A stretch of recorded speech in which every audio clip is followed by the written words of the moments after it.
ರೈತ ಪರ ಕಾನೂನು ಬಾಹಿರ ಚಟುವಟಿಕೆಗಳ ವಿರುದ್ಧ ಮಾತನಾಡುವ ಸಚಿವ ಮಧು ಬಂಗಾರಪ್ಪನವರು ಹೇಗೆ ರೈತ ವಿರೋಧಿ ಮತ್ತು ಕಾನೂನು ಬಾಹಿರ ಚಟುವಟಿಕೆಗಳಲ್ಲಿ ತೊಡಗಿದ್ದಾರೆ ಎಂದು ಹೇಳುವ ಮೂಲಕ ಸಭೆಯಲ್ಲಿ ಬಿಜೆಪಿ ಪ್ರಬುದ್ಧರ ಸಭೆಯಲ್ಲಿ ಮಾಜಿ ಶಾಸಕ ಹಾಲಪ್ಪನವರು ಭಾಷಣ ಮಾಡಿ ಕಿಚ್ಚು ಹಚ್ಚಿಸಿದ್ದಾರೆ. ನಗರದ ಬಾಲರಾಜ್ ಅರಸ್ ರಸ್ತೆಯಲ್ಲಿರುವ ಬಂಜಾರಾ ಹಾಲ್ನಲ್ಲಿ ಬಿಜೆಪಿಯ ಶಿವಮೊಗ್ಗ, ಚಿಕ್ಕಮಗಳೂರು ಮತ್ತು ಉತ್ತರ ಕನ್ನಡ ಪ್ರಬುದ್ಧರ ಸಭೆ ನಡೆದಿದೆ. ಪ್ರಬುದ್ಧರ ಸಭೆಯಲ್ಲಿ ಮಾಜಿ ಸಚಿವರು ಹಾಲಿ ಸಚಿವರ ವಿರುದ್ಧ ಗಂಭೀರ ಆರೋಪವನ್ನ ಮಾಡಿದ್ದಾರೆ. ಬಿಜೆಪಿ ಸರ್ಕಾರದಲ್ಲೂ ರೈತರ ಮೇಲಿನ ದೌರ್ಜನ್ಯ ನಡೆದಿಲ್ಲ, ಆದರೆ ಇದೇ ಕಾಂಗ್ರೆಸ್ ಸರ್ಕಾರ ರೈತರ ಪರ ಇದೆ ಎಂದು ಹೇಳಿ ಬಡ ರೈತರ ವಿರುದ್ಧ ದೌರ್ಜನ್ಯ ನಡೆಸಿದ್ದಾರೆ. ಸಚಿವ ಮಧು ಬಂಗಾರಪ್ಪ ಸಾಗರ ತಾಲೂಕಿನ 7 ಜನ ರೈತರನ್ನ 13 ದಿನ ಜೈಲಿನಲ್ಲಿ ಇಟ್ಟಿದ್ರು. ಇದನ್ನು ನಾವು ಜನರಿಗೆ ಹೇಳಬೇಕು ಎಂದು ಹೇಳಿದರು. ಇನ್ನು ಸೊರಬ ತಾಲೂಕು ಹಳ್ಳಿಗಳಲ್ಲಿ ನಾಡು ಬಂಗಾರಪ್ಪನವರ ಕೊಟ್ಟ ತಾಲೂಕು. ಕುಮಾರ್ ಬಂಗಾರಪ್ಪನವರು ಸಚಿವರಾಗಿದ್ದಾರೆ, ನಾನು ಶಾಸಕನಾಗಿದ್ದೆ. ಆದರೆ ಅದೇ ಊರಿನಲ್ಲಿ 4 ಇಸ್ಪೀಟ್ ಆಡುವ ಕ್ಲಬ್ಗಳನ್ನು ಸಚಿವ ಮಧು ಬಂಗಾರಪ್ಪ ನಡೆಸಿದ್ದಾರೆ. ಎಲ್ಲಿ ಸಂಗ್ರಹವಾಗುವ ಹಣ ಮೊದಲೇ ಶಿರ್ಸಿಗೆ ಹೋಗ್ತಿತ್ತು, ನಂತರ ಬೆಂಗಳೂರಿನ ಸದಾಶಿವನಗರಕ್ಕೆ ಹೋಗ್ತದೆ ಎನ್ನುವ ಮೂಲಕ ಅಚ್ಚರಿ ಮೂಡಿಸಿದ್ದಾರೆ. ಇನ್ನು ಜಿಲ್ಲಾ ಉಸ್ತುವಾರಿ ಸಚಿವರನ್ನ ಶಿಕ್ಷಣ ಸಚಿವರನ್ನಾಗಿ ಮಾಡುವ ಬದಲು ಯಾವುದಾದ್ರೂ ಮನೋರಂಜನೆಯ ಸಚಿವರನ್ನಾಗಿ ಮಾಡಬಹುದಿತ್ತು ಎಂದು ವ್ಯಂಗ್ಯವಾಡಿದ್ರು. ಸೇತುವೆ ಕಟ್ಟಲು ಬಿಎಸ್ವೈ ಅವರ ಮನೆಯಿಂದ ಹಣ ತರಲಾಗಿದೆ ಎಂದು ಕೇಳುವ ಉಸ್ತುವಾರಿ ಸಚಿವರಿಗೆ ತಿರುಗೇಟು ನೀಡಿದ ಹಾಲಪ್ಪ, ಯಾರು ಯಾವ ಮನೆಯಿಂದ ಹಣ ತರೋದಿಲ್ಲ, ತೆರಿಗೆ ಹಣವನ್ನೇ ತಂದು ಸೇತುವೆ ಮಾಡಿದವರು ನೀವು ಮಾಡಿ 57,000 ಕೋಟಿ ಹಣ ಜನರಿಗೆ ನೀಡಿದ್ದೇವೆ ಎಂದು ಹೇಳುವ ಕಾಂಗ್ರೆಸ್ ಸರ್ಕಾರ ಇದು ಯಾರ ದುಡ್ಡು, ಜನರ ದುಡ್ಡು ಅಲ್ವೇ ಅಂತ ಪ್ರಶ್ನಿಸಿದ್ರು. ಇನ್ನು ನಿಮ್ಮವರು ನಾವು ಗೃಹಲಕ್ಷ್ಮಿಯಲ್ಲಿ 2,000 ಜನರಿಗೆ ಕೊಡುತ್ತೇವೆ ಎನ್ನುತ್ತಾರೆ, ಇದು ಯಾರ ದುಡ್ಡು, ಸರ್ಕಾರ ದುಡ್ಡು ಅಲ್ವಾ ಅಂತ ಕೇಳಿದ್ರು.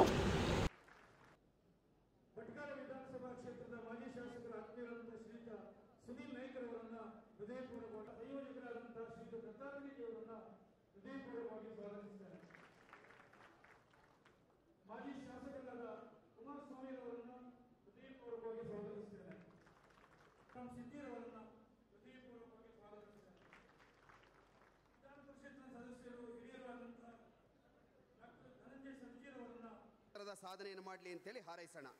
ಅದೇ ರೀತಿ ಸಂತೋಷ್ ಗೋರ್ಗಲ್ ಹುಂಚಾದವರು, ಇವರು ಹೊಸನಗರದ ಸಾಮಾನ್ಯ ಕೃಷಿ ಕುಟುಂಬದವರು, ಉದ್ಯೋಗದಲ್ಲಿ ವಕೀಲರು. ನಮ್ಮದೇ ಹೇಳ್ತೇನೆ, ನಮ್ಮ BJP ಸರ್ಕಾರದಲ್ಲಿ ಯಾವತ್ತೂ ಆಗಿರಲಿಲ್ಲ. ಯಡಿಯೂರಪ್ಪನವರ ಆಡಳಿತ, ಬಸವರಾಜ ಬೊಮ್ಮಾಯಿ ಅವರ ಆಡಳಿತದಲ್ಲಿ ಎಂದೂ ಆಗಿರಲಿಲ್ಲ. ಒಬ್ಬ ರೈತನ ಜೈಲಿಗೆ ಕಳಿಸ್ಲಿಲ್ಲ. ಇದೇ ಮಧು ಬಂಗಾರಪ್ಪ ಸಾಗರ ತಾಲೂಕಿನಲ್ಲಿ 7 ಜನ ರೈತರನ್ನ 13 ದಿನ ಜೈಲಲ್ಲಿ ಇಟ್ಟಿದ್ರು, ಬಗರ್ಕು ಮಾಡಿದ್ದಾರೆ ಅಂತ. ಇದನ್ನು ಹೇಳಬೇಕಾ ಬೇಡ? ಸಾಗರದವರಾಗಲಿ ಸೊರಬದವರಾಗಲಿ. ಸೊರಬದಲ್ಲಿ ಪುಣ್ಯಾತ್ಮ ಬಂಗಾರಪ್ಪನವ್ರು ನೆನೆಸ್ಕೋಬೇಕು. ಅಷ್ಟು ವರ್ಷ ಆಡಳಿತ ಮಾಡಿದರು. ಅವ್ರ ಮಗ ನಮ್ಮ ಜೊತೆಗಿದ್ದಾರೆ, ಕುಮಾರ್ ಬಂಗಾರಪ್ಪನ ಆಡಳಿತ ಮಾಡಿದರು. ನಾನು 4 ವರ್ಷ ಅಲ್ಲಿ MLA ಆಗಿದ್ದೆ. ಒಂದೇ ಒಂದು ದಿನ ಸೊರಬ ತಾಲೂಕು ಅಂದರೆ ಹಳ್ಳಿಗಳಿಂದ ತುಂಬಿದ್ದು, ಯಾವುದೇ ದೊಡ್ಡ ಪಟ್ಟಣ ಇಲ್ಲ. ಅಂಥ ಊರಿನಲ್ಲಿ ಈಗಿನ ಉಸ್ತುವಾರಿ ಸಚಿವರು 4 ಕ್ಲಬ್ಗಳನ್ನು ನಡೆಸ್ತಿದ್ದಾರೆ, ಇಸ್ಪೀಟ್ ಕ್ಲಬ್ಬು. ಆ ಕ್ಲಬ್ಬುಗಳಿಂದ ಶಿರ್ಸಿಗೆ ಹೋಗ್ತದೆ ಅದರ ದುಡ್ಡು, ಶಿರ್ಸಿಯಿಂದ ಸದಾಶಿವನಗರಕ್ಕೆ ಹೋಗ್ತದೆ ವ್ಯವಸ್ಥೆ. ಇದು ಯಾವತ್ತಾದರೂ ನೋಡಿದ್ರಾ? ಉಸ್ತುವಾರಿ ಸಚಿವರು ಇದಕ್ಕೆ ಉತ್ತರ ಹೇಳಬೇಕಲ್ಲ. ಪುಣ್ಯಾತ್ಮ ಬಂಗಾರಪ್ಪನ ಅಂತಕ್ಕೆ ಯಾವತ್ತಾರು ಯೋಚನೆ ಮಾಡಿದ್ರಾ?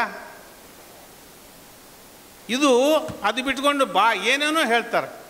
ಅವರು ಯಾವುದೋ ತುಮರಿ ಸೇತುವೆ ಉದ್ಘಾಟನೆ ಆಗ್ತಾಯಿದೆ, ರಾಘವೇಂದ್ರ ಅವರು ಪ್ರಸ್ತಾಪ ಮಾಡ್ತಾರೆ, ನಾನು ಮಾಡೋಕ್ಕೆ ಹೋಗಲ್ಲ. ಅಂಥ ದೊಡ್ಡ ಯೋಜನೆ ಶಿಕ್ಷಣ ಸಚಿವರಾಗೋದು ಬಿಟ್ಟು ಮನೋರಂಜನೆಗೆ ಯಾವುದಾದ್ರು ಒಂದು ಸಚಿವರು ಮಾಡ್ಬೋದಾಗಿತ್ತು. ಅವ್ರನ್ನ ಮಾಡಿದರೆ ಚೆನ್ನಾಗಿ ಕಲೆಕ್ಷನ್ ಮಾಡ್ತಿದ್ರು. ಮಾಡೋ ಕಾಲದಾಗ ಮಾಡ್ದೇನೆ, ದುಡಿಮೆ ಕಾಲದಾಗ ದುಡಿಮೆ ಮಾಡ್ದೇನೆ, ಈಗ ಏನೇನೋ ಮಾಡಿ ಆ ಶಿರ್ಸಿಯವ್ರು ಯಾರೋ ಬಂದು ಅಲ್ಲಿ ಒಬ್ಬರು ಬಂದು ಸಲಹೆ ಕೊಡ್ತಾರಂತೆ, ಇವರು ಕ್ಲಬ್ ನಡೆಸ್ತಾರಂತೆ ಪೂಜಾರಿಯವರೇ. ಹೀಗೆ ನಡೆಸ್ತಾ ಇದ್ದಾರೆ. ನಾನು ವಿವರಗಳಿಗೆ ಹೋಗೋದಿಲ್ಲ. ಹೇಳಿದ್ದಾರೆ ಒಂದು ಮಾತು, ಯಡಿಯೂರಪ್ಪನವ್ರ ಬಗ್ಗೆ ಹೇಳಿದ್ರೆ ನೋವಾಗ್ತದೆ. ಇಲ್ಲಿರೋರು ಎಲ್ಲರಿಗೂ ನೋವಾಗ್ತದೆ, ನನಗೂ ನೋವಾಗ್ತದೆ. ನೀವೇನೋ ತಡ್ಕೋಬೋದು, ಮಕ್ಕಳು ಇರಲಿ, ಯಾವ ಕೂಗ್ತಾವೆ ಬಿಡಿ ಬುಗಿ ಅಂತೇಳಿ. ನಾವು ತಡ್ಕೊಳಕ್ಕೆ ತಯಾರಿಲ್ಲ, ನಾವು ಬಾಯಿ ಬಿಡಲೇಬೇಕಾಗ್ತದೆ. ಸೇತುವೆ ಕಟ್ಟೋದಕ್ಕೆ ಏನು ಇವ್ರ ಮನೆ ದುಡ್ಡು ತಂದಿಯಾರ? ಯಾರ ಮನೆ ದುಡ್ಡು ತರೋದಿಲ್ಲ. ಎಲ್ಲರೂ ಟ್ಯಾಕ್ಸ್ ಮನಿ, ಸರ್ಕಾರ ದುಡ್ಡೇ ತಂದು ಸೇತುವೆ ಕಟ್ಟೋದು, ರಸ್ತೆ ಮಾಡೋದು. ನೀನು ಮಾಡಪ್ಪ, ನೀವು ಮಾಡಿ. ನೀವು 52,000 ಕೋಟಿ ರೂಪಾಯಿನ ಹೆಣ್ಣುಮಕ್ಕಳಿಗೆ ಕೊಡ್ತೇವೆ, ಭಾಗ್ಯಲಕ್ಷ್ಮಿ ಕೊಡ್ತೇವೆ, ಇನ್ನು ಗೃಹಲಕ್ಷ್ಮಿ ಕೊಡ್ತೀವಿ ಅಂತಲ್ಲ. ಯಾರ ದುಡ್ಡು? ಜನರ ದುಡ್ಡೇ ತಾನೇ ಕೊಡ್ತಿರೋದು. ನಿಮ್ಮ ಕಾರ್ಯಕರ್ತರು ಏನು ಹೇಳೋದು? ನಾವು 2,000 ಕೊಡ್ತೀವಿ, ನಾವು 2,000 ಕೊಡ್ತೀವಿ ಅಂತಿರಲ್ಲ. ಯಾರ ದುಡ್ಡು? ಸರ್ಕಾರದ ದುಡ್ಡು. ಆ ದುಡ್ಡು ಅದು ಅಕೌಂಟಲ್ಲಿ ಟ್ರಾನ್ಸ್ಫರ್ ಆಗುತ್ತೆ. ಅದನ್ನು ಸೂಪರ್ವಿಷನ್ ಮಾಡೋಕ್ಕೆ ಒಬ್ಬೊಬ್ಬನ ನೇಮಿಸಿದ್ದಾರೆ. ತಾಲೂಕಿಗೆ ಒಬ್ಬರಿಗೆ 25,000 ರೂಪಾಯಿ ಸಂಬಳ ಅಂತ ಅವನಿಗೆ. ಇದು ಯಾರು ದುಡ್ಡು? ಟ್ಯಾಕ್ಸ್ ಮನಿ ಅಲ್ವಾ? ಏನು ಗೊತ್ತಾಯಿತು? ಅದಕ್ಕೇನು ಗೊತ್ತೂ ಆಗಲ್ಲ ಜಿಲ್ಲಾ ಉಸ್ತುವಾರಿ ಸಚಿವರಿಗೆ. ಅದ್ರ ಜೊತೆಗೆ ಒಂದು 2 MLAಗಳಿದ್ದಾವೆ, ಎಂಥದ್ದು ಹೇಳ್ಕೊಡ್ತಿರ್ತಾವೆ. ಹೇಳಿದ್ದು ಹೌದೌದು ಅಂತದ್ದು ಇದು ಹಂಗೆ ಹೇಳ್ತೀವಿ. ಯಾವುದೋ ಸಭೆಗೆ ಹೋಗಿ ಯಾವುದೋ ಮಾತಾಡ್ಬಿಡ್ತಾರೆ.